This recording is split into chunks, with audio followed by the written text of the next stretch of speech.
Hello everyone, I Kanir Chirag, faculty of Diploma Computer in Dr. Subhash Technical Campus. Today we discuss some important topics of Unit 1, Introduction to Mobile Computing, like wireless communication, benefits of wireless communication, different generation of wireless technology and difference between different generation of wireless technology. First topic is wireless communication. Wireless communication means communication between two devices without use of wires, cables or any physical medium. Wireless communication એટલે કે એવું communication જેમાં કે બે device વચ્ચે wire cable કે physical મીડિયમનો use થયા વગર કોમ્યુનિકેશન થતું હોય. The different types of wireless technology include IR wireless communication. IR means infrared wireless communication, Wi-Fi, satellite communication, bluetooth technology અને મોબાઈલ કોમ્યુનિકેશન. તો કે અલગ અલગ વાયરલેસ ટેકનોલોજી કે જે વાયરલેસ કોમ્યુનિકેશન માટે યુઝ થાય છે. પહેલું તો કે infrared wireless communication, wifi, satellite communication, bluetooth technology અને mobile communication. Next topic wireless communication benefit. તો કે વાયરલેસ કોમ્યુનિકેશનનો યુઝ કરવાથી બેનિફિટ્સ કે એડવાન્ટેજ શું હોઈ શકે? તો કે first, information can be quickly to customer. તો કે યુઝરને આપણે ઝડપથી ઇન્ફોર્મેશન પાસ કરી શકીએ છીએ. Wireless network are cheaper to install and maintain. Wireless network install અને મેન્ટેન કરવું સહેલું છે. Wireless network can be access from anywhere and any time.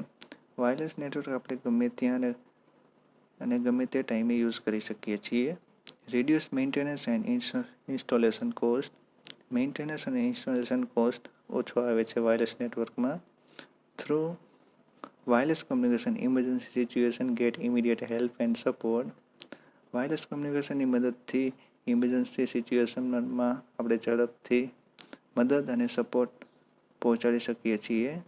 Medical professional working in remote area can be in touch with medical centre located elsewhere through wireless communication. તો કે ડૉક્ટરો wireless કોમ્યુનિકેશનની મદદથી remote એરિયામાં પણ તેનું કામ કરી શકે છે. Generation of wireless technology.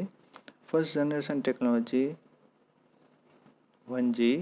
1G refer to the first generation of wireless mobile communication where analog signal were used to transmit data.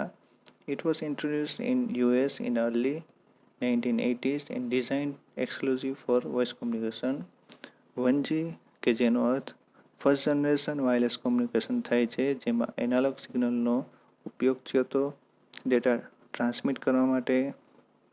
સૌથી પહેલાં તે યુએસમાં 1980માં ફર્સ્ટ જનરેશન આવ્યું હતું અને વોઇસ કોમ્યુનિકેશન માટે જ એનો ઉપયોગ કરવામાં આવ્યો હતો. Some characteristics of 1G communication are speed up to 2.4 kbps, poor voice quality, large phone with limited battery life, no data security.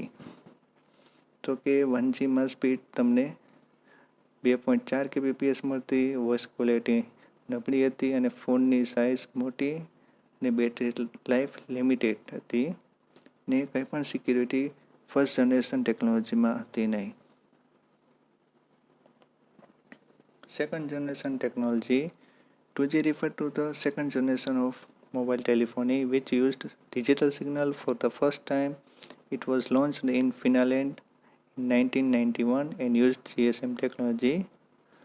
Some characteristics of 2G communication are data speed up to 64 kbps, text and multimedia messaging possible, better quality than first generation. તો કે second જનરેશનમાં digital સિગ્નલનો ઉપયોગ થયો હતો અને GSM ટેકનોલોજીનો પણ ઉપયોગ થયો હતો. તો કે સેકન્ડ જનરેશનમાં ડેટા સ્પીડ 64 kbps અને ટેક્સ્ટ અને મલ્ટીમીડિયા મેસેજિંગ પોસિબલ હતું. તો કે ફર્સ્ટ જનરેશન કરતાં સેકન્ડ જનરેશનમાં વોઇસ ક્વોલિટી સારી હતી. When GPRS technology was introduced, it enabled web browsing, email service and fast upload and download speed. 2G with GPRS is also referred as 2.5G, a step short of next mobile generation. તો કે GPRS technology આવવાથી web browsing, email service અને fast upload and download speed વધી ગઈ, જેને લીધે 2G GPRS is also called as 2.5G. Third generation technology is also called 3G. So some of characteristics of this generation are data speed of 144 kbps to 2 mbps, high speed web browsing, running web-based applications like video conferencing, multimedia, email, fast and easy transfer of audio and video file, 3D gaming.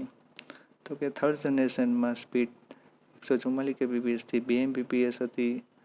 Web browsing સ્પીડમાં થતું હતું. તો કે web based application જેવી કે video conference અને email અને multimedia MMS તમે એમાં યુઝ કરી શકતા હતા. અને ઓડિયો અને વિડીયો ફાઇલ સ્પીડમાં તમે ટ્રાન્સફર કરી શકતા હતા. થર્ડ જનરેશનમાં 3D ગેમ પણ અવેલેબલ થઈ. Every coin has two sides. Here are some downside of 3D technology. તો કે 3D ટેકનોલોજીના disadvantage: expensive mobile phone, high infrastructure costs like licensing fees and mobile towers, trained personnel required for infrastructure setup. તો કે third જનરેશનમાં mobile phone costly હતા, means કે મોંઘા હતા. તો કે ઇન્ફ્રાસ્ટ્રક્ચર હાઈ, મીન્સ કે એની લાઇસન્સ ફીસ અને મોબાઈલ ટાવરની કોસ્ટ વધારે છે. ટ્રેન પર્સનલ રિક્વાયર્ડ, તો કે professionally trend personal required four infrastructure setup. Fourth generation technology, keeping up the trend of new mobile generation every decade. Fourth generation of mobile communication was introduced 2011. તો કે 4Gનો ઉપયોગ 2011થી start થયો.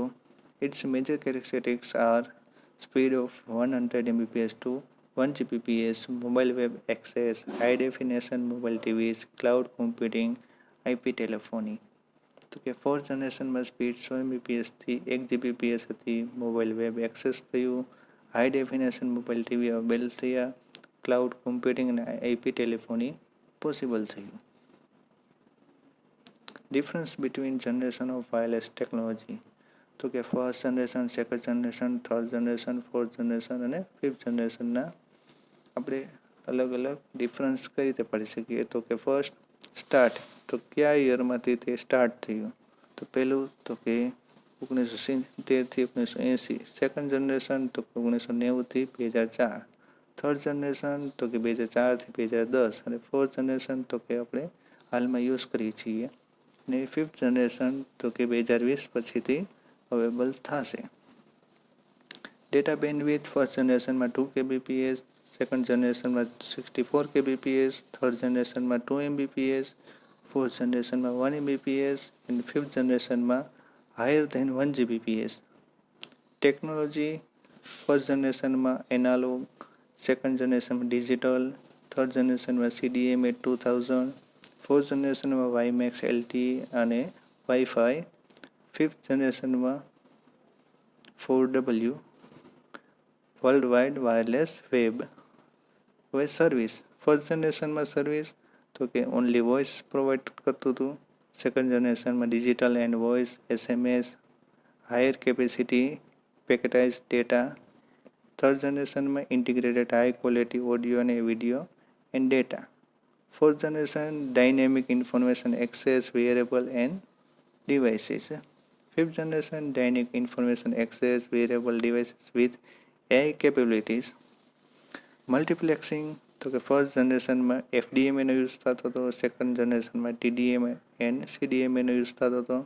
Third જનરેશનમાં CDMA, fourth જનરેશનમાં CDMA, fifth જનરેશનમાં CDMA ટેકનોલોજીનો use થતો હતો. સ્વિચિંગ તો કે ફર્સ્ટ જનરેશનમાં circuit, second જનરેશનમાં circuit and packet, third જનરેશનમાં પેકેટ, ફોર્થ જનરેશનમાં all packet means circuit and packet, fifth જનરેશનમાં all packet. Core network, first જનરેશનમાં PSTN, સેકન્ડ જનરેશનમાં PSTN, third generation packet network, fourth જનરેશનમાં ઇન્ટરનેટ એન્ડ ફિફ્થ જનરેશનમાં internet. Thank you for watching lecture 2 of Introduction to Mobile Computing. For more video, like our college YouTube channel and share and subscribe. Thank you for watching.